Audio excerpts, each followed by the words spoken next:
안녕하세요. 애둘이랑 친정 엄마랑 함께 네 식구끼리 살고 있는 40대 워킹맘이에요. 요즘엔 애 아빠 없이 엄마 혼자 애 키우는 집 꽤 있잖아요.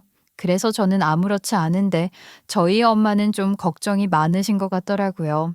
그래서 제가 이번에 제 사연을 여기 라디오에 보내면서 여러분들께 잘했다는 칭찬 좀 받아서 엄마한테 보여드리면 엄마도 좀 안심하지 않으실까 해서 글을 쓰게 됐습니다. 그런데 쓰다 보니까 또 너무 재밌더라고요.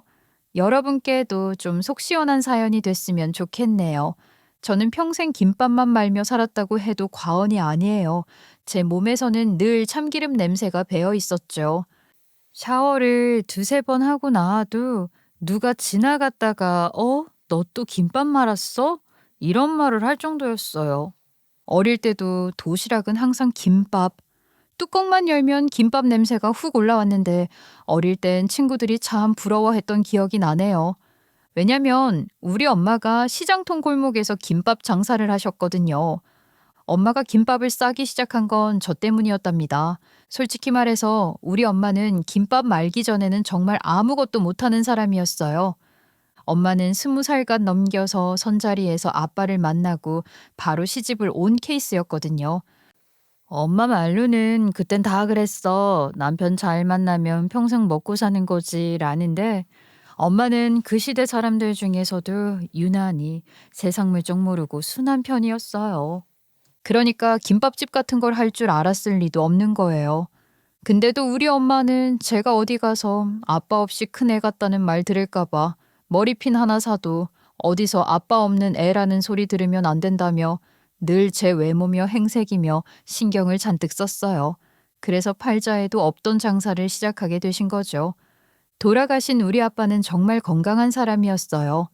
그냥 건강한 게 아니라 길바닥에 떨어진 돌멩이 씹어 삼켜도 탈도 안 날 것 같은 옛날에 태어났으면 무조건 장군감이었을 그런 분이요.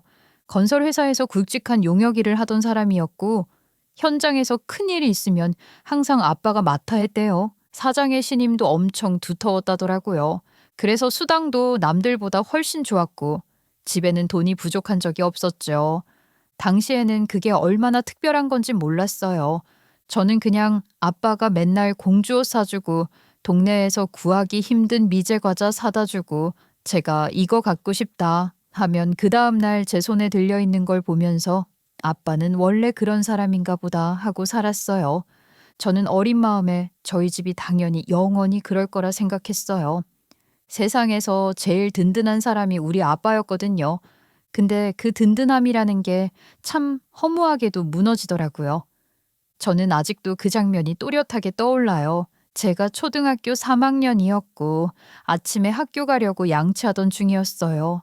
아빠는 늘 그렇듯 작업복 바지 끌어올리고 허겁지겁 출근 준비 중이었고요. 그날도 평소랑 똑같았어요. 제가 옆에서 아빠, 나 취업 떨어졌어. 이런 소리 하고 있었고요. 그런데 아빠가 갑자기 이상한 소리를 냈어요. 그 소리가 진짜 이상했어요. 배 아픈 사람 같은 소리도 아니고 다친 사람 같은 소리도 아니었거든요. 그냥 뭔가 단숨에 끊어지는 느낌? 그러더니 아빠 몸이 뒤로 확 젖혀지더니 그대로 바닥에 쿵 하고 쓰러졌어요. 저는 그때 양치하던 칫솔까지 던져버리고 엄마한테 뛰어갔어요. 엄마, 아빠 쓰러졌어. 빨리 와봐. 엄마는 다급하게 달려오더니 쓰러져 있는 아빠를 보자마자 허둥지둥 손만 들고 있었어요. 어떡해, 이거 어떡하면. 진짜 그 말만 연달아 했어요. 엉엉 우는 것도 아니고 판단도 안 되고 그냥 발만 동동 굴렸어요. 결국 119를 제가 눌렀어요. 초등학생이 집 전화기를 들고 저희 아빠가 갑자기 쓰러지셔서 하는데 전화기 너머에서 지금 바로 출동하겠습니다 하는 말이 얼마나 멀게 들리던지요. 구급대가 와서 아빠를 실어 갔는데 도로 위에서 삐용삐용 울리는 소리를 들으면서도 저는 아빠 금방 일어나겠지라는 생각밖에 안 했어요. 아빠는 원래 건강했으니까요. 어디 다쳤다 소리도 안 하고 감기 한 번 안 걸렸다던 사람이니까요. 그래서 병원 도착해서 의사들이 빠르게 움직이고 엄마가 멍하게 서 있는 그 순간에도 저는 실감을 못했어요. 그런데 의사들이 우리 아빠가 죽었대요. 그러고선 심장마비로 인해 돌아가셨다고 하더라고요. 그게 정확히 어떤 병인지 뭔지 초등학생인 제가 알 리가 있나요? 근데 그게 끝이었어요. 아빠는 그 뒤로 단 한 번도 눈을 뜨지 않았어요. 몸은 아직 따뜻한데 말도 못하고 눈도 안 뜨는 그 모습이 이상했어요. 근데 어린 저와 다르게 어른들은 그 이유가 굉장히 황당했던 거죠. 그 건강했던 사람이 갑자기 심장마비라고, 뇌출혈도 아니고 심장마비라니 다들 아빠의 죽음을 받아들이기 어려웠던 거예요. 아빠 장례를 치르고 나니까 그 다음이 더 큰 일이더라고요. 저는 어린 마음에 장례 끝났으니까 이제 엄마랑 나 둘뿐이구나 라고 생각했는데 어른들 세계는 그게 아니더라고요. 장례가 끝나자마자 친가 쪽에서 난리가 났어요. 정말 미친 듯이요. 아빠는 평생 곧불 하나 걸린 적 없을 정도로 건강했다고 했잖아요. 감기 기운도 없는 사람이 갑자기 심장마비라니. 그것도 자다가도 아니고 아침에 갑자기 쓰러졌다니. 그 사람들은 그걸 있는 그대로 받아들이지 못했어요. 당연히 소중한 사람 잃은 거니까 믿기지 않을 수 있죠. 근데 그게 다른 사람으로 화살이 돌아가면 안 되잖아요. 그래서 사정도 모르는 친가 식구들은 엄마를 향해 발톱부터 세우더라고요. 우리 아들 죽은 게 수상하다. 어떻게 그렇게 건강한 사람이 하루아침에 죽냐? 심지어 더 어이없는 말까지 했어요. 조카 돈 많자녀. 그 돈 탐나서 며느리기가 뭐 꿈인 거 아니여? 저는 그 말 들었을 때 어이가 없어서 입만 벌리고 있었어요. 엄마는 얼굴이 새하얘지고 손까지 떨리면서 제가 왜요? 왜 그런 짓을 해요? 저는 그런 사람 아니에요. 하고 말했지만 친가는 들을 생각조차 없었어요. 그리고 문제는 할머니였죠. 그때 할머니는 완전히 이성을 잃은 사람이었어요. 저 구미호가 내 아들 잡아먹고 돈도 홀랑 다 가져가네. 아이고 이게 무슨 소리야. 내 아들 집인데 그걸 왜 며느리가 가져가. 아들 명이라며 법 위에 하늘 있고 하늘 위에 시댁 있는 거다. 당장 집 내놔. 그 집이 누구 건데? 그 꼴을 보고 있던 저는 너무 무섭고 엄마는 너무 억울하고 집안 분위기는 뭐 설명할 필요도 없이 난장판이었어요. 엄마는 지칠 대로 지쳐서 종일 울다가 결국 결정을 내리신 거예요. 저 사람들이 이렇게까지 한다면 집을 그냥 주고 말겠다. 라고요. 그리고 며칠 뒤 엄마는 정말로 집을 팔아서 그 돈을 친가에 갖다 던지듯이 뿌렸어요. 그냥 드린다 수준이 아니고 진짜 거의 던졌어요. 집 대문 앞에서 비닐봉지 뜯어 돈을 바닥에 쏟아버리는 모습이 아직도 생생해요. 이제 속 시원해요? 이게 원하던 거예요? 가져가요. 그 말하는데 엄마 얼굴이 눈물 범벅이 되었어요. 울음인지 분노인지 섞여서 목소리가 떨리고 그 와중에 친가는 미친 듯이 돈 줍는 데만 정신 팔려 있었죠. 저는 그걸 보면서 어린 나이지만 사람이 얼마나 추해질 수 있는지 처음 깨달았어요. 그 이후로 엄마는 친가와 완전히 연을 끊었어요. 전화도 안 받았고 제사도 안 갔고 어디에서도 친가 쪽 사람들 이야기는 단 한 줄도 꺼내지 않았어요. 아예 그런 사람들은 없다는 듯이 마음에서 지워버리더라고요. 저는 그때 엄마의 결단이 얼마나 큰 용기였는지 성인이 되고 나서야 더 와닿더라고요. 집까지 팔아버린 엄마는 그럼 어디 가서 살았냐? 엄마는 외가의 도움을 받아 시장통에 조그만 가게를 얻었어요. 가게라고 해봤자 진짜 손바닥만한 곳이었고 시장 골목 사이에 튼 아주 작은 부스 같은 곳이요. 그 좁고 시끄러운 곳 한켠에서 엄마는 김밥을 말기 시작했어요. 그때 엄마 나이가 고작 34살이셨죠. 지금 시대로 생각해보면 34살은 아직 결혼도 안 한 사람 많고 취미생활 챙기면서 커리어 쌓는 사람도 많잖아요. 근데 우리 엄마는 그 나이에 저를 키우기 위해 김밥집을 차리게 된 거예요. 생각할수록 마음이 턱 막혀요. 그런데도 엄마는 늘 저부터 챙기시곤 했죠. 엄마가 민영이한테 해주고 싶은 게 너무 많은데 엄마가 열심히 말아볼게. 그 손으로 정말 하루 종일 김밥만 말았어요. 밥에 간하고 참기름 넣고 재료 썰고 다시 밥하고 또 말고 새벽에 일어나 시장에서 재료 사와서 손마디가 다 부러져라 고생했어요. 엄마 손톱 사이에 늘 밥풀이 끼어 있었고 팔뚝에는 김밥 재료 준비하다 생긴 작은 상처들이 가득했어요. 그럼에도 엄마는 단 한 번도 김밥집을 하소연한 적 없었어요. 오히려 저를 더 챙겼죠. 그래서인지 소풍을 갈 때면 친구들이 제 도시락을 제일 먼저 열어봤어요. 민영아, 너 오늘도 도시락이지? 오늘은 무슨 김밥이야? 와, 소고기 김밥이다. 민영아, 하나만 바꿔 먹자. 이러면서 서로 잡아가려고 했죠. 심지어 몇몇 친구들은 진짜 자기 엄마한테 돈 받아서 우리 엄마 김밥 사오기도 했어요. 그게 당시 저의 자랑이었어요. 아빠가 안 계셔도 엄마가 있다는 게 든든했죠. 엄마만 있으면 세상을 살아가는데 아무 문제가 없을 거라고 생각했죠. 근데 세상이라는 게 또 아이러니한 게 엄마는 그렇게 김밥을 찰지게 마시는데 저는 찰지게 공부하는 방법은 모르겠더라고요. 노력은 했는데 머리가 안 따라주는 타입? 저는 그런 애였던 것 같아요. 제가 열심히 공부해서 엄마를 먹여 살리겠다는 결심은 물거품이 되었지요.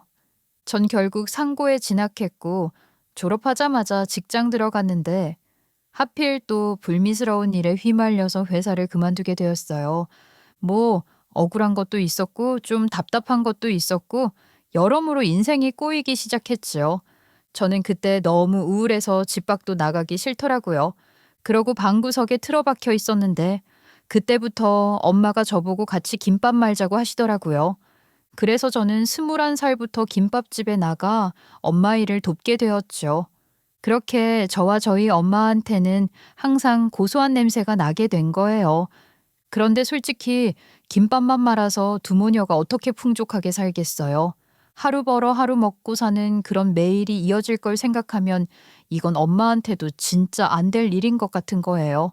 한 해 두 해 김밥만 말다 보니까 그런 위기의식이 확 오더라고요. 그래서 그때부터 제가 인터넷에 김밥집 홍보를 시작했어요. 물론 처음엔 엄마가 반대했어요. 그걸 왜 올려? 김밥을 인터넷으로 보고 사는 사람이 어디 있다고? 엄마, 요즘은 인터넷 안 하면 장사도 안 되는 시대야. 그리고 저는 뭔가에 꽂히면 끝까지 하는 스타일이라 상품 사진 찍고 메뉴판 다시 만들고 문의 오면 새벽이든 밤이든 답장 보내고 완전 기업 운영하듯 했어요. 사실 기업이 어떻게 운영되는진 모르지만요. 암튼 그렇게 열심히 했다는 거죠. 그런데 그게 기가 막히게 먹힌 거예요. 김밥은 어디나 있지만 맛있는 김밥은 의외로 드물다 보니까 제 김밥 사진 올려놓자 사람들이 반응하기 시작했어요. 사람들이 입맛이 까다로운 만큼 한번 맛있다고 느끼면 줄줄이 붙잖아요. 우리 김밥이 딱 그 케이스였어요. 제가 또 유행을 빠르게 잡아내는 편이라서 남들 김밥 똑같이 할 때 저는 좀 별난 걸 만들기 시작했어요. 매운 소시지 김밥이라든지 다이어트 한다고 야채만 씹어 먹는 사람들을 위해 만든 키토 김밥 같은 거. 이런 메뉴 하나하나가 SNS에서 화제가 되니까 김밥 사러 일부러 타지에서 오는 사람들도 생겼어요. 우리 엄마는 그걸 보더니 고개를 절레절레 저으면서도 웃었어요. 아이고, 나는 그냥 김밥 말았을 뿐인데 우리 딸은 별걸 다 한다. 돈은 어느 순간부터 눈에 띄게 들어오기 시작했어요. 하루 매출이 과거의 일주일 매출을 넘어가고 주말에는 주문이 끊일 새가 없었고 바쁘면 김밥 재료가 오후에 동날 정도였어요. 그렇게 1, 2년 지나니까 우리 둘의 삶이 완전히 달라졌어요. 단칸방 같은 곳에서 살다가 어느 날 새 아파트로 이사를 갈 수 있을 정도로요. 저는 아파트 단지 들어갈 때 이게 우리 집이야? 이 말이 입 밖으로 튀어나올 정도로 얼떨떨했어요. 엄마도 주변을 둘러보며 감탄을 하시더라고요. 엄마가 다시 이렇게 살 수 있게 될 줄 어떻게 알았겠어. 이게 다 우리 딸 덕분이다. 엄마가 딸 덕에 호강하네. 근데 사실은 엄마 덕분이었죠. 엄마가 한 김밥이 맛있으니까 제가 홍보하고 주문받고 그게 다시 돈 되고 결국 엄마가 기초공사를 완벽히 해놨던 건데요. 그런데 이렇게 살림이 나아지니까 엄마가 그동안 꽁꽁 숨겨뒀던 소원을 꺼내기 시작했어요. 우리 딸도 이제 시집 가야지. 좋은 사람 만나서 애도 낳고 오순도순 살아. 너도 가정이 있어야지. 엄마, 난 엄마랑 오순도순 살 거야. 엄마 혼자 두고 내가 결혼을 왜 해? 계속 김밥 말 건데? 엄마는 제 말은 듣지도 않고 자기 계획을 줄줄이 말했어요. 소개팅도 해보고 선도 들어보고 어디 집안 괜찮고 인성 좋은 사람 만나서 행복하게 살면 좋겠다면서요. 솔직히 저는 그때까지 연애 욕심이 크게 없었어요. 하루 종일 김밥 말고 마감하고 집 오면 손목 얼음찜질 해야 하고 그런 삶 살다 보면 연애고 뭐고 생각할 틈이 없죠. 근데 엄마는 정말 진심이었어요. 너무 일만 하지 마라 이런 말을 수시로 했어요. 그래서 결국 엄마가 추진한 선자리에 한번 나가봤어요. 그리고 그 자리에서 제 인생의 유일한 흠이 될 사람을 만나게 된 거죠. 바로 남편. 처음엔 괜찮아 보였어요. 남편은 저보다 3살 많았고 말투는 부드럽고 인상도 나쁘지 않았고요. 무엇보다 사업한다 이 말이 꽤 그럴싸하게 들렸어요. 작게나마 사업을 하고 있어요. 엄청 크진 않아도 가족들 먹여 살릴 정도로는 키운 상태예요. 저는 그 말 듣고 고개를 끄덕였어요. 오, 능력 있네? 이런 생각도 들었고요. 말은 겸손하게 했지만 식구들 먹여 살릴 정도면 사업 수완도 좋은 것 같았고요. 남편이 보기에도 우리 김밥집이 꽤 괜찮기도 했을 테고요. 서로 나쁘지 않게 만남을 이어가다 결국 엄마 소원대로 결혼을 하게 됐습니다. 그런데 알고 보니 남편 사업에는 시어머니랑 시누이 이름도 같이 걸려 있더라고요. 일은 딱히 안 하는데 월급은 나눠 받는다고 하대요. 그러니까 겉으로 보기엔 가족 기업 느낌. 그래서 아무래도 남편의 힘이 시댁에서 제일 강하다 보니까 저는 시집살이라는 것을 겪을 일이 없었죠. 그런데 둘째가 태어나고 조금 지나서부터였어요. 제가 36살 때였는데 딱 그때부터 시댁 분위기가 아주 미묘하게 바뀌기 시작했죠. 전에는 제가 뭘 해도 그래 그래 우리 며느리 이러면서 넘어가던 사람들이었는데 둘째 낳고 나니까 갑자기 왜 그렇게 친정만 챙기느냐는 투로 말을 돌려깎기 시작하더라고요. 제가 보기엔 그냥 이제 이 여자는 애도 둘이고 도망도 못 가겠지 하고 마음 놓은 것 같았어요. 저도 사람인데 그런 마음이 안 느껴지겠어요? 처음에는 시어머니가 은근슬쩍 꺼냈어요. 애미야, 요즘 생각해보니 내가 좀 섭하더라. 내가 말 안 하니까 너는 평생 며느리 노릇을 안 하려고 하네. 언제 너한테 이런 말 한 적 있니? 나도 며느리한테 대접이라는 걸 한번 받아보고 싶다. 말투는 웃는 톤인데 말은 웃는 게 아니에요. 저를 슬쩍 보면서 웃지만 웃는 얼굴 아닌 거 알죠? 그 얼굴로 말하는데 진짜 당황스럽더라고요. 저는 그 말 들을 때마다 머리 한쪽이 띵했어요. 아니, 왜 며느리한테 대접도 받아야 하지? 하는 생각이 계속 들었거든요. 시댁에서는 이미 남편한테 받은 게 한두 가지가 아닌데 왜 저한테까지 손 벌리려고 하는지 이해가 안 됐어요. 그런데 문제는 남편이 우리 엄마한테 참 잘했다는 거예요. 이게 저를 흔들었죠. 엄마가 아플 때면 남편이 약 챙겨다 드리고 명절 때마다 선물하고 김밥집 일 도와드린다면서 슬쩍슬쩍 인심을 쓰곤 했어요. 그러니 저는 자연스럽게 그래, 나도 시댁에 잘 해야지. 이런 생각을 떨쳐낼 수가 없었어요. 그러니까 저도 시어머니가 쓸데없이 불러도 무조건 갔어요. 김장도 고춧가루가 어쩌고 배추가 어쩌고 하면서 손도 못 대겠다는 식으로 말하면 저는 일 다 내려놓고 갔는데요. 가보니까 말도 안 되는 양을 준비해 두셨더라고요. 그래도 전 배추를 절이든 속을 버무리든 다 했어요. 남편한테 당신은 안 와? 라고 물으면 남편은 바빠서 못 온다고 하면서 자기가 집 가서 안마해 주겠다고 하더라고요. 결국 안마는 못 받았지만요. 며칠 뒤엔 남편이 갑자기 그러는 거예요. 여보, 엄마가 연락 왔는데 이번 주에 안동에 좀 가자고 하시네. 아주 먼 친척집인데 뭐 그냥 인사드리는 게 좋을 것 같대. 안동? 당신 친척이 안동에도 계셨어? 몰랐네. 당신 근데 그날 일정 있다고 하지 않았어? 그래서 말인데 미안한데 당신 혼자라도 가줄 수 있을까? 내가 못 가니까 당신이라도 가야 할 것 같아서. 저는 그 친척이 누군지도 몰랐어요. 그런데도 그냥 갔어요. 이유요? 그게 가정을 위한 길이라고 생각했거든요. 멍청할 정도로 착실하게요. 근데 세상을 이렇게 참고 산다 해서 행복해지진 않더라고요. 결국 제 집에도 위기가 찾아왔어요. 둘째가 3살쯤 됐을 때 우리 엄마가 갑자기 그러셨어요. 민영아, 이제는 네가 김밥집 좀 맡아서 해라. 엄마는 손목이랑 무릎이 도저히 안 되겠다. 이 말을 할 때 엄마 얼굴이 너무 지쳐 있었어요. 평생 김밥만 말아온 사람 손목이 어떤지 아세요? 그냥 사람 손목이 아니라 진짜 기계 부품처럼 굳어 있어요. 더 쓰면 부러지겠더라고요. 제가 일을 시작한 지 벌써 18년 가까이 됐는데 엄마는 그보다 더 오랜 세월을 매일 하신 거잖아요. 저는 처음에 엄마 덕에 요령 배워 어렵지 않았지만 엄마는 요령도 없이 시작해서 그 손이 얼마나 상하셨겠어요. 근데 엄마가 가게를 떠넘긴다는 식으로 말했지만 저는 사실 기분이 나쁘지 않았어요. 그만큼 저는 그 가게에 애정이 있었고 제가 없으면 안 돌아가는 걸 알고 있었어요. 그래서 엄마, 진짜 내가 사장해도 돼요? 하고 물었더니 엄마가 웃으시는 거죠. 네가 다 했구만 뭘. 김밥이 잘 팔리는 것도 네가 메뉴 연구하고 홍보해서 그런 거지. 엄마는 진작에 너가 사장이라고 생각했어. 이 말을 하는데 제가 울컥했어요.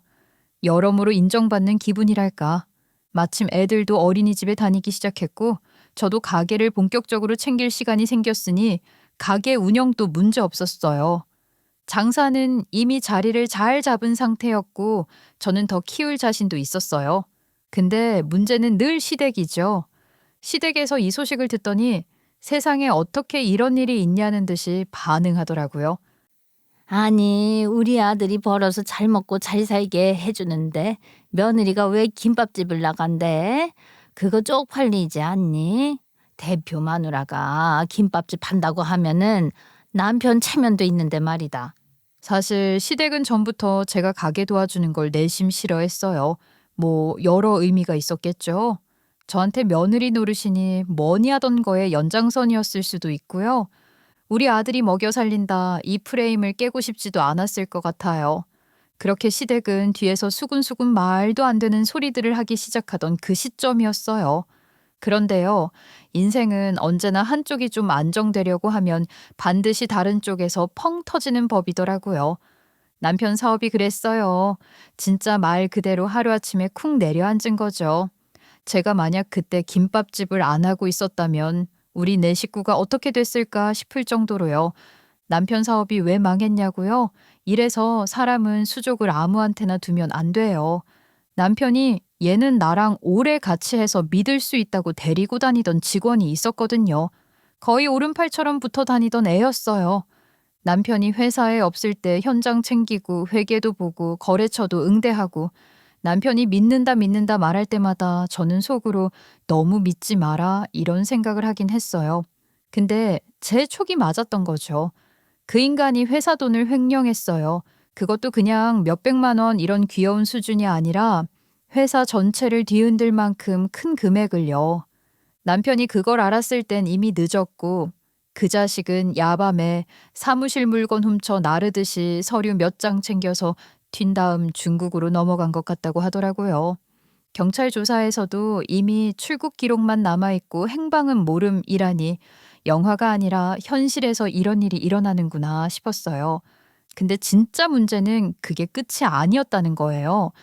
횡령을 한 인간이 회사 자금을 빼돌리면서 거래처 몇 군데도 엉망진창을 만들어 놨더라고요. 납품 일정은 틀어지고 계약은 어겨지고 위약금은 붙고 남편이 말하는데도 숨이 턱턱 막혀 보였어요. 여보, 나 완전 뒤통수 맞았어. 이걸 내가 어떻게 수습해야 할지 모르겠어. 저는 남편 손이 덜덜 떨리는 걸 보면서 한숨만 나왔어요. 아니, 이 사람은 회사에서 뭔 일 벌어지는지도 모르고 살았나 싶고 또 한편으로는 그렇게 믿던 사람한테 배신당한 게 안쓰럽기도 하고 감정이 복잡했죠. 그러니 어쩌겠어요. 사원으로 이름만 등록해두고 월급 명목으로 용돈 받아먹던 시어머니랑 시누이도 회사에서 제명됐죠. 당연히 그걸로 해결되는 일이 아니었고요. 결국 남편은 빚을 메꾸기 위해 열심히 발품을 팔아야 했습니다. 하지만 결국 이런 말을 하더군요. 여보, 이제는 해결할 방도가 없다. 미안한데 우리 집을 좀 팔아야 할 것 같아. 내가 정말 미안해. 집을 판다길래 저는 이미 예상했던 결과라 마음을 정리하고 있었어요. 어차피 결혼할 때 남편 명의로 샀던 집이고 남편 사업 덕에 60평대 아파트에서 살아볼 수 있었던 거니까요. 팔면 꽤 돈이 됐을 거예요. 결국 그 집 팔고 33평으로 줄여 들어갔는데 그것도 얼마 못 버티고 결국 빌라 전세로 이사 갔어요. 저는 담담히 이 일을 견뎌내고 있었는데 오히려 남편은 심적으로 많이 몰린 상태더라고요. 짐을 나르면서 남편이 울먹이듯 말했어요. 여보, 진짜 미안하다. 조금만 버티자. 나 다시 일어설게. 저는 그 말보다 제 손목을 꽉 잡고 있는 남편 손에 더 마음이 갔어요. 그 손이 너무 뜨겁고 떨려서요. 사람이라는 게 참 이상해요. 모든 게 무너지는 순간이 오니까 오히려 더 애틋해지고 안쓰럽더라고요. 그래서 그 손 꼭 붙잡고 같이 힘내보자고 생각하게 됐어요. 근데 다행히도, 진짜 다행스럽게도 제가 물려받은 김밥집이 있잖아요. 제가 아니었으면 우리 가족은 그때 완전히 끝장났을 거예요. 김밥집은 이미 브랜드가 되어 있었고 일부러 차 타고 오는 단골도 있을 정도였으니까요. 그래서 우리 네 식구 굶지는 않았어요. 저랑 애들, 남편까지. 최소한의 일상은 지킬 수 있었죠.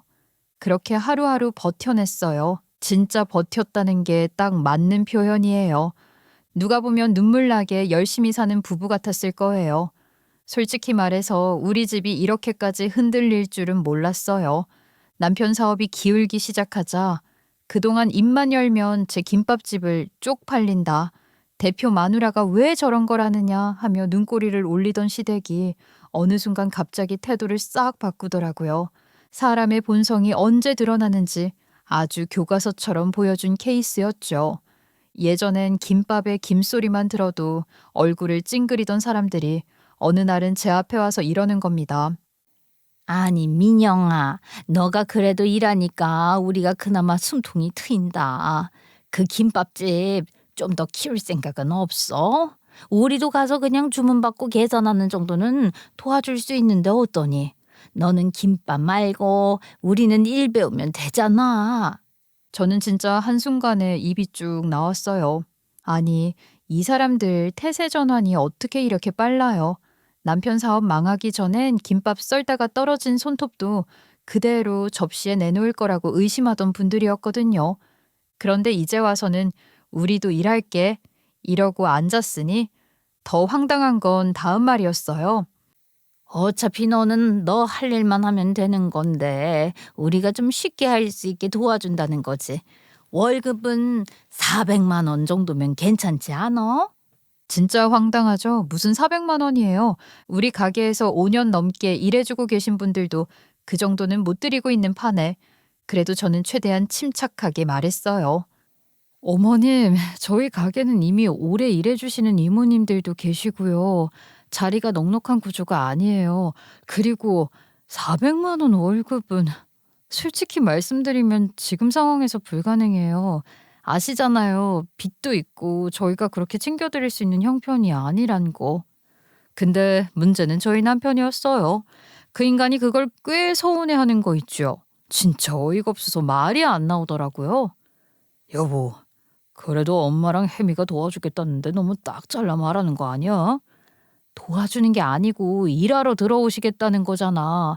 그리고 400을 달라며 그게 말이 되는 금액이야? 그래도 나 때문에 다들 지금 어렵잖아. 여태까지 나만 벌었으니까 엄마랑 혜미는 일해본 적도 없다고. 그나마 내 덕에 살 수 있었던 건데 지금 내가 못 벌어오니까 굶을 판이라잖아. 아니, 저는 남편 말을 듣는데 순간 멍해지더라고요. 살아보니 진짜 가장의 죄책감이라는 게 얼마나 집안 분위기를 뒤틀어 놓는지 알겠더라고요. 남편이 지금 본인 죄책감을 저한테 던지고 있는 건데 본인은 그걸 진짜 의리 있는 행동처럼 생각하는 거예요. 아니, 그동안 버는 족족 가져다 주던 건 당신 마음이었지. 누가 어머님이랑 아가씨한테 일하지 말라고 한 거 아니잖아? 두 분도 지금 일하자고 하면 일하실 수 있을 정도로 사지가 멀쩡하신데 그걸 가뜩이나 힘든 우리가 도와드려야 한다고? 그럼 우리 애들은 누가 벌어서 먹여 살려? 애들 학원비는, 우리 대출은? 남편은 그 말을 듣고도 여전히 저를 바라보며 너무하다는 표정을 지었어요. 그래도 가족인데 그동안 나도 당신한테 많이 벌어다 줬잖아. 엄마랑 혜미는 내 가족이고 당신이 조금만 도와주면 되는데. 저는 웃음이 나왔어요. 어이가 터져서 나오는 웃음이요. 이게 사람이 힘들면 시야가 좁아진다더니 딱 그거예요. 그런 와중에 더 황당한 사건이 일어났어요. 평생 내 인생은 나중에 꽃 피울 거야 라고 외치던 38살 노처녀 시누이가 결혼을 하게 된 거예요. 그것도 제 기준에선 꽤 잘 나가는 집안 사람이랑요. 진짜 꽃 피우겠더라고요. 그러니까 남편은 또 새로 걱정을 시작한 거죠. 여보, 나 진짜 미치겠다. 혜미 결혼하는데 집 해주겠다고 전에 말했거든.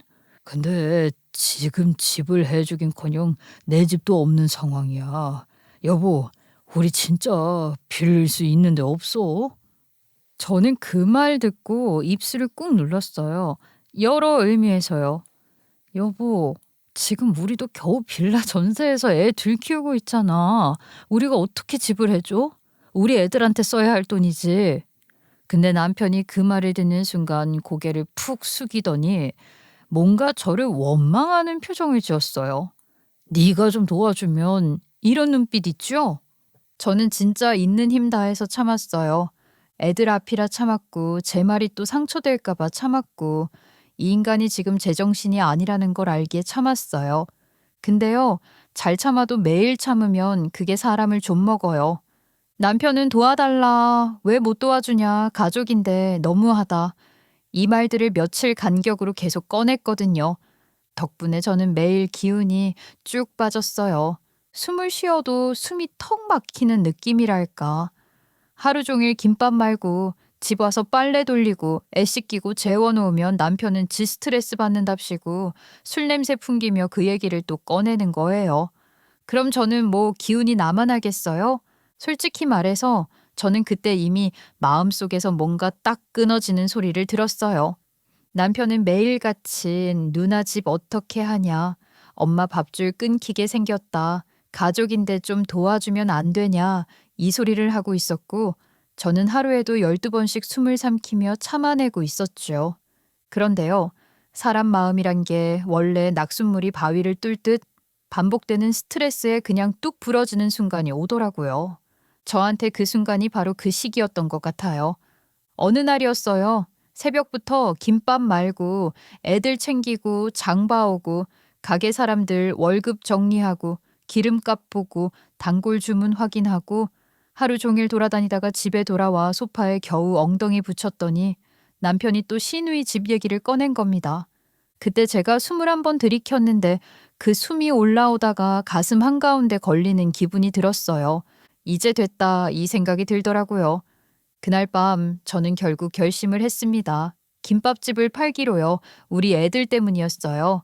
우리 집을 먹여 살리는 건 남편이 아니었고 시댁도 아니었고 그 누구도 아니었어요. 그냥 저 혼자였거든요. 그리고 계속 이대로 가다가는 제가 먼저 무너질 것 같았어요. 이 집이 지금 제 덕에 버티고 있는데 제가 무너지면 안 되는 거잖아요. 때마침 상가 주인이 가게 들렀길래 제가 먼저 말을 꺼냈어요. 일단 가게 접기 전에 계약 얘기부터 끝내야 하니까요. 사장님, 오늘도 김밥 2개만 부탁해요. 우리 딸내미 왔는데 여기 김밥 먹고 싶다네. 아, 아주머니 오셨어요? 저 마침 드릴 말씀이 있었는데. 응? 뭔데 그래요? 저 슬슬 가게를 정리해 보려고요. 요즘 힘에 좀 부치는 것 같아서 정리하고 좀 쉰 다음에 다른 거 생각해 보려고요. 잉? 이 잘 되는 가게를 접는다고? 너무 아깝지 않아요?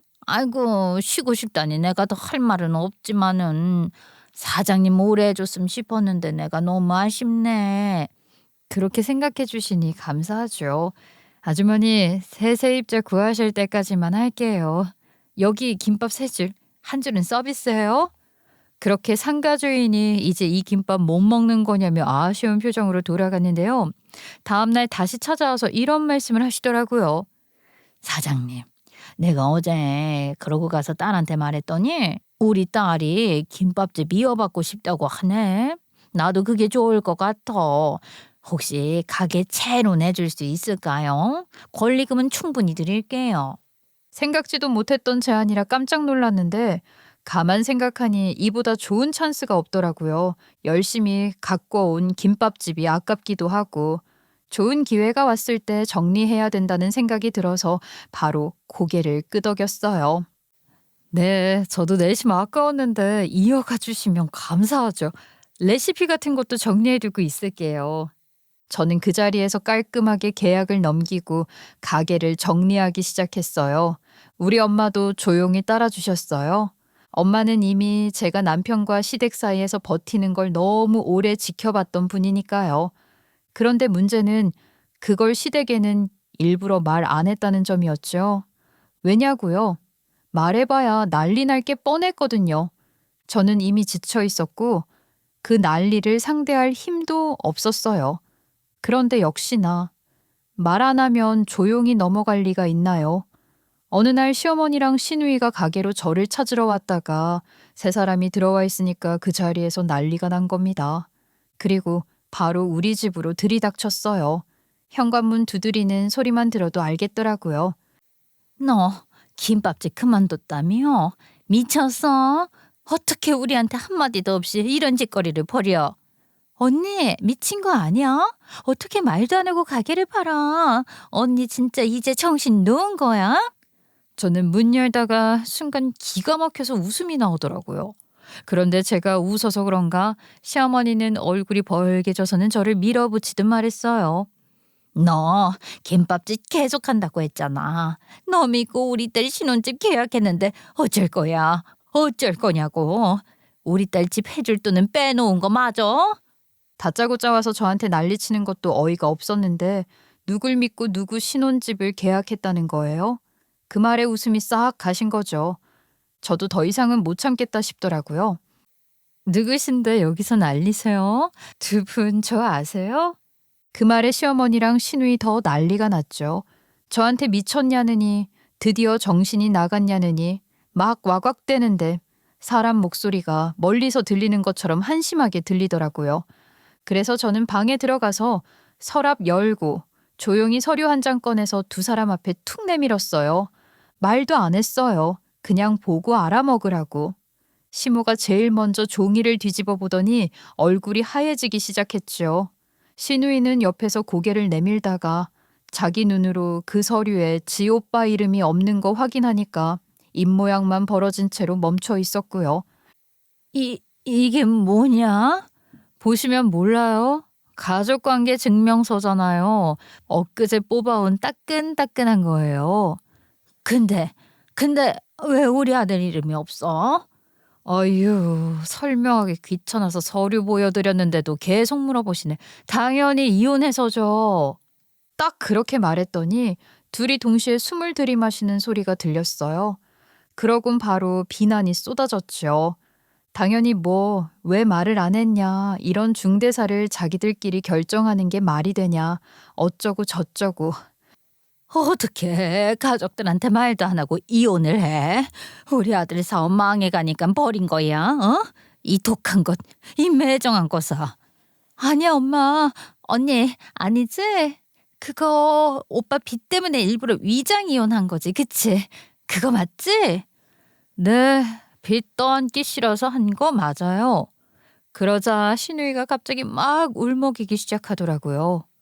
근데 언니, 위장일 뿐이고 우리 아직 가족이잖아, 그치? 맞잖아. 나 고은이 고윤이 고모잖아. 언니, 나 이미 집 계약했어. 오빠가 집을 해준다고 해서 선자리에 나갈 때마다 집 내가 해온다고 했었단 말이야. 응? 언니가 이번에 대출금이라도 갚아줄 거라 생각해서 계약한 거라. 나 언니 없으면 큰일 나. 언니가 도와주기만 하면 내가 결혼하고 돈 갚을게. 응? 약혼자도 법조인이야. 내가 다 갚을 수 있어. 그러니까 그걸 왜 나한테 말해요? 진짜 이 말밖에 안 나오더라고요. 아, 이제 가릴 것도 없겠다 싶었죠. 그래서 그냥 생각나는 대로 말했어요. 그래요. 빚도 안기 싫어서 이혼한 거 맞아요. 그럼 어쩌라고요? 서류상 남남인데. 두 사람이 동시에 멈추더라고요. 시모는 입만 벌리고 숨만 쉬고 있고 신우이는 눈이 벌개진 채로 저를 노려보고 있고 그래서 저는 그냥 더 말했어요. 점점 말하는 게 쉬워지더라고요. 그 인간도 하기 싫다고 하긴 했어요. 제가 애들 생각하라고 밀어붙인 거지. 근데 솔직히 이혼한 게 다 두 분 덕분이네요. 그 인간의 애들 생각하면 더 이혼하면 안 되는 거 아니냐고 하는데 제가 시댁에서 받은 스트레스들 까보면 이혼 소송도 가능하다 했더니 이혼해주더라고요. 그게 무슨 소리야? 우리가 뭘 했다고? 이건 무효야. 무효라고. 무효? 무효라는 걸 누가 결정하는데? 네가? 법원이 아니라 너가? 이미 판결 다 나서 남남됐다니까? 네가 여기서 100번 무효라고 소리 질러도 변하는 거 없어. 신우의 얼굴이 흑빛이 되더라고요. 그러더니 갑자기 두 손 모으고 거의 비는 톤으로 말했어요. 언니, 그럼 돈이라도 좀 빌려줘. 나 결혼해야 되잖아. 나 이제 끝장이야. 제발. 내가 너희 집 사정을 너희보다 잘 아는데 그 큰 돈을 내가 어떻게 빌려줘. 헛소리 하지 말고 꺼져. 그 말에 신우이가 덜썩 거실 바닥에 주저앉았어요. 그리고 그 자리에서 엉엉 울기 시작했죠. 나 결혼해야 되는데 나 이제 뭐라고 설명해? 신혼집 계약했는데 그거 계약금은 어떻게 하는데? 아미야, 우리가 정이 있잖니. 그래도 몇 년을 가족으로 살았는데 네가 좀 도와주면. 그런데 제가 무슨 정이 있어요? 말이 되는 소리를 해야죠. 그래서 저는 그동안 꾹꾹 눌러왔던 말을 그냥 전부 꺼냈어요. 정은 무슨 스스로 말하면서도 부끄럽지 않으세요? 사실 그동안도 이해가 안 됐었어요. 횡령을 당하는 동안 회사에서 몇 억씩 빠져나가는데 그걸 아무도 모른다는 게 말이 돼요? 몇 년 동안 일 한 번 안 하고 월급만 받아가는 두 분 같은 사람이 있으니까 아주 회사가 잘도 돌아간 거예요. 네? 그거 노동청에 신고하면 어떻게 되는지 아시죠? 고발하기 전에 당장 내 집에서 나가요. 그랬더니 둘이서 서로 눈치 보다가 진짜 찍소리도 못하고 쭉 빠져나가더라고요. 문 닫는 소리가 그렇게 시원하게 들린 적이 없었어요. 근데 문제는 이 와중에 뒤늦게 남편 놈이 연락을 해왔다는 거예요. 김밥집 팔아서 권리금 좀 받았다는 얘기를 어디서 들었는지 아주 태연하게 톡 하나 띡 보내왔어요. 여보, 당신 권리금 좀 받은 거 있다며. 나 지금 마침 필요한 돈이 있는데 조금만 도와줄 수 없을까? 너 줄 돈은 없어. 민영아, 우리가 싫어서 이혼한 건 아니잖아. 애들 생각 좀 해봐. 나 이번만 살려주면 다시 일어서서 우리 네 가족 같이 살 수 있게 노력할게. 진짜야. 한 번만 믿어줘. 저는 그 톡 보는데 한숨도 안 나오더라고요. 그냥 피곤했어요. 이미 시댁에 진이 다 빠져서 너랑 살고 싶은 마음은 없다고 딱 잘라 말을 하고 핸드폰 내려놨네요. 솔직히 시무랑 신우이 쫓아냈을 때까지만 해도 이제 좀 끝났겠지 싶었어요. 근데 세상 일이 그렇게 호락호락할 리가 있나요? 바닥까지 간 사람들이라 그런가 더럽게 끈질기더라고요. 어느 날 새벽 애들 도시락 준비하느라 정신없는 와중에 현관문이 쾅쾅쾅 울렸어요. 심장이 턱 뛰어서 순간 냉장고 문도 제대로 못 닫고 뛰어나갔죠. 문 열기도 전에 밖에서 울부짖는 소리가 들렸어요. 언니 나 좀 살려줘. 언니 아니면 나 진짜 죽어. 문을 열자마자 신우이가 눈 퉁퉁 부은 얼굴로 문틀에 매달리듯 서 있더라고요. 이 새벽에 뭐 하는 짓이야? 넌 상식이라는 게 없니? 너 때문에 우리 애들 깨서 나오면 가만 안 둘 거야. 언니, 나 결혼 파토 났어. 나 팽당했다고. 신혼집 계약금도 날리고 이게 뭐야? 나 진짜 죽을 거야. 언니 아니면 칵 죽어버릴 거라고. 언니 좀 도와줘 제발. 야, 이제 우리 가족도 아니라니까 왜 계속 찾아와서 행패야. 지금 시계를 봐. 몇 시인 줄이나 알아? 그 말에 신우의 눈이 뒤집히더라고요. 언니가 책임져. 언니 때문에 내가 파혼당한 거잖아. 언니가 집만 도와줬으면 이런 일 없었잖아. 저는 말이 안 통하겠다 싶어서 한숨 쉬고 바로 문 닫으려 했는데 신우이가 발로 문을 맞고 울며 불며 늘어지는 거예요. 언니 미안해. 아니야. 내가 다 잘못했어. 언니가 하라는 대로 할 테니까 지금이라도 좀 도와줘. 응? 그 소리가 어찌나 점점 쩌렁쩌렁해지는지 슬슬 이웃들이 찡그린 표정으로 문 여는 게 느껴지니까 저도 더 이상 온전히 상대할 수가 없더라고요. 저기요, 아가씨, 누구신지 모르겠지만 그래요. 그렇게 죽는다는 소리 지르지 말고요. 경찰 불렀으니까 거기 가서 죽겠다고 해보세요. 그리고 바로 112 눌렀어요. 그런데 엉엉 울면서 제 말은 제대로 듣지도 않더니 경찰차가 골목에서 삑 소리 내며 들어오자마자 아까까지 죽는다고 난리쳤던 신우이는 토끼 뛰듯 그대로 도망치더라고요. 신고하신 분이세요? 네. 근데 경찰관님들 오시니까 도망갔네요. 자주 이러는데 스토킹 신고할 수 있을까요? 그날 이후로 신우이는 연락 자체가 사라졌어요.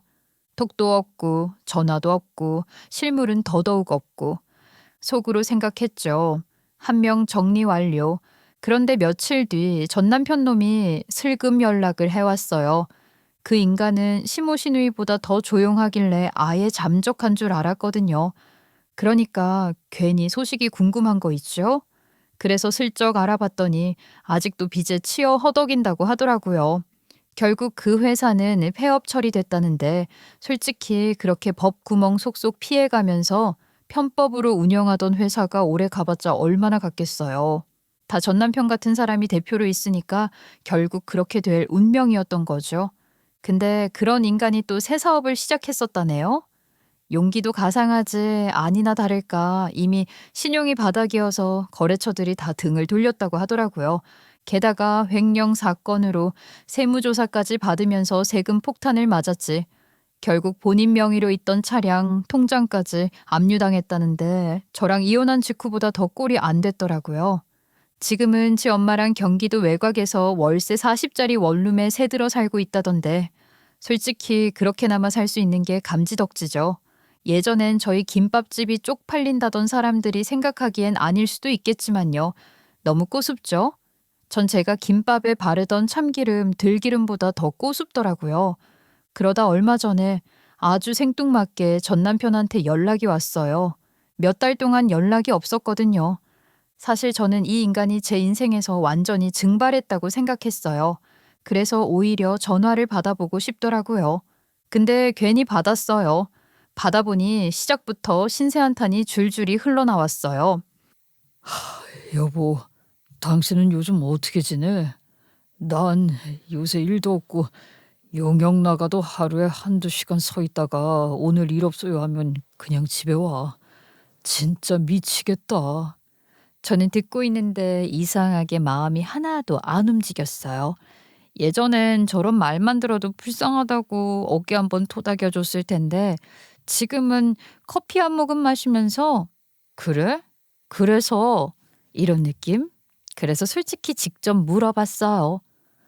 누가 네 여보야? 그리고 그 얘기를 나한테 왜 해? 잠깐 뜸을 들이더니 결국 본심이 나오더라고요. 아니, 너 지금 너무 힘들어서 그러는데 양육비 좀 깎아주면 안 될까? 진짜 기가 막혀서 말이 안 나왔어요. 이 인간은 끝까지 지밖에 모르는 종자더라고요. 저는 코웃음이 절로 났죠. 와, 너 진짜 마지막까지 너만 생각한다. 너 지금 그 말이 얼마나 웃긴 줄 알아? 야, 나 진짜 힘들다니까. 지금 월세도 밀려서 못 내고 있는데. 그러니까 그게 나랑 무슨 상관이냐고. 양육비 제대로 안 넣으면 바로 소송 걸 거야. 하루라도 늦으면 내가 소송해서 당신 지금 사는 그 월세집에서도 못 살게 할 수 있는데 어쩔래? 한번 해볼래? 아이, 야, 너 진짜 너무한다. 내가 그래도 애들 아빠인데 최소한의 대우는 해줘야 하는 거 아니냐? 애들 아빠면 애들한테 들어가는 돈부터 책임져. 애비면 애비답게라도 굴어보든가. 저는 그 말만 하고 전화를 끊었어요. 그 뒤론 지도 자존심이 상한 건지 아님 제가 호락호락 받아주지 않을 걸 느낀 건지 더 이상 연락하지 않더라고요. 그리고 지금 저는요, 시끄럽고 복잡한 도시를 일부러 벗어났어요. 저랑 엄마, 그리고 아이 둘, 우리 넷만의 조용한 일상이 있는 동네로 이사 왔죠. 완전 시골 동네로 온 건 아니고 그냥 애들이랑 같이 살기 좋은 그런 외곽 도시요. 김밥집 한도는 솔직히 꽤 됐어요. 레시피까지 싹 넘기는 조건이었으니까 제가 십수년 동안 쌓아온 노하우가 그냥 넘어간 게 아니라는 거죠. 단골들, 가게 자리, 브랜드 가치, 제가 만든 특제 메뉴들, 그게 다 권리금으로 들어왔어요. 덕분에 아이들 키우면서 부족하지 않을 정도의 자금은 확보해둔 상황이었지요. 그 돈으로 아주 작은 테이크아웃 커피집 하나 열었어요. 8평 남짓한 조그마한 가게인데 저는 여기가 너무 좋아요. 커피 머신 돌아가는 소리, 자글자글 얼음 갈리는 소리, 손님 발걸음 가끔 들리고 그 정도 소리가 딱 좋아요. 시끄럽지도 않고 적막하지도 않고. 엄마는 김밥집 그만두고 손목 쉬니까 손도 많이 풀렸는지 옆에서 쿠키 반죽 만지고 있어요. 원래 아기자기하게 손으로 잘 쪼물락거리시던 엄마니까 쿠키 모양도 유난히 동글동글 예뻐요. 버는 돈이 김밥집만큼 많진 않지만요. 거긴 진짜 하루 종일 전쟁터였거든요. 근데 지금은 소소하게 벌어도 마음이 편해요. 애들이 학교 갔다가 카페로 찾아오고 숙제한다고 테이블에 앉아 있고 엄마는 그 애들 보면서 과일 깎아주고 저는 커피 내리면서 그 모습을 보고 있고 이런 평범한 일상이 오히려 더 사람 살게 만들더라고요. 그리고 제 예금은 아직도 든든히 남아 있어요. 혹시라도 애들 병원비, 교육비, 갑자기 급한 일 생겨도 충분히 커버 가능한 정도. 엄마랑 제가 김밥집에서 피땀 흘리며 모은 돈이 괜히 제가 살 길을 열어준 게 아니더라고요. 무엇보다 좋아진 건 엄마예요. 엄마는 요즘 하루 종일 미소가 많아졌어요. 이제 좀 살겠다는 말도 자주 하고 김밥집에서 그렇게 혹사당한 손목도 병원 다니면서 많이 좋아졌고요. 밤마다 파스 붙이고 울먹이던 시절 생각하면 천국이에요. 그리고 제 새끼 둘은 아마 저보다 더 행복할 거예요. 여기 와서 친구들도 많이 사귀고 뛰어놀 공간도 많고 가끔 엄마 우리 여기서 오래 살자 라고 하는데 그 말이 얼마나 고마운지 몰라요. 어차피 인생이란 게 거창한 행복이 필요한 게 아니거든요. 애들 웃고 엄마 건강하고 내가 매일 할 일 있는 거. 그 정도면 충분한 것 같아요. 그리고 우리 가족은 지금 그렇게 살고 있고요. 엄마가 바라던 이상적인 가족을 만들진 못했지만 엄마도 지금 손주들이랑 같이 살게 돼서 너무 기쁘신 것 같아요. 그럼 저는 앞으로 엄마랑 아이들 잘 키우면서 살아볼게요. 제 긴 이야기를 끝까지 들어주셔서 감사합니다.